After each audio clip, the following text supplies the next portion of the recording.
நாம மண் பரிசோதனை பண்ணும்போது, நம்ம மண்ணுல வந்து சத்துக்கள் கூடணும்.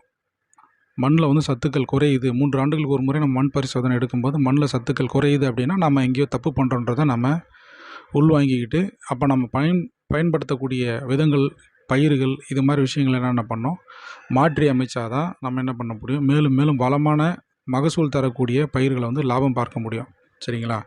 இதில இப்போது நம்ம தமிழ்நாட்டில் வந்து 6 வகையான மண்கண்டங்கள் இருக்குது. சரிங்களா? இந்த 6 வகையான மண்கண்டங்களையும் ஓவரால் ரிப்போர்ட் என்ன சொல்லுதுன்னா, ஒரு மண் வளமான மண் அப்படின்னு சொல்லணும்னா, அதில் குறைந்தது 4% கரிம சத்துக்கள் மேற்பரப்பில் இருக்கணும்னு சொல்கிறாங்க. இப்போ 4% கரிம சத்து இருந்தால், அதற்கு மேலே இருந்தால் நம்ம அந்த மண் வந்து பார்த்திங்கன்னா வளமான மண். இப்போ வளமான மண்ணுனா என்னென்னு ஒரு சின்ன உதாரணம் மட்டும் சொல்கிறேன். வளமான மண் அப்படின்னா, நீங்கள் எந்த பயிர் வச்சாலும் அது என்ன பண்ணணும், நல்லா விளையணும்.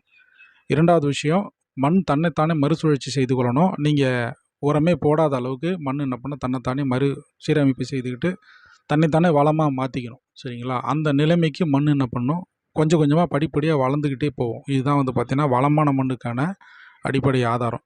அப்படி பார்த்தா தமிழகம் முழுக்க இருக்கக்கூடிய ஓவரால் ரிப்போர்ட் என்னன்னு பார்த்தீங்கன்னா 2% 2% குறைவாக தான் கரிம சத்து இருக்குது அப்படின்னு சொல்கிறாங்க. அதாவது விவசாயத்துக்கு ஏற்ற மண்ணே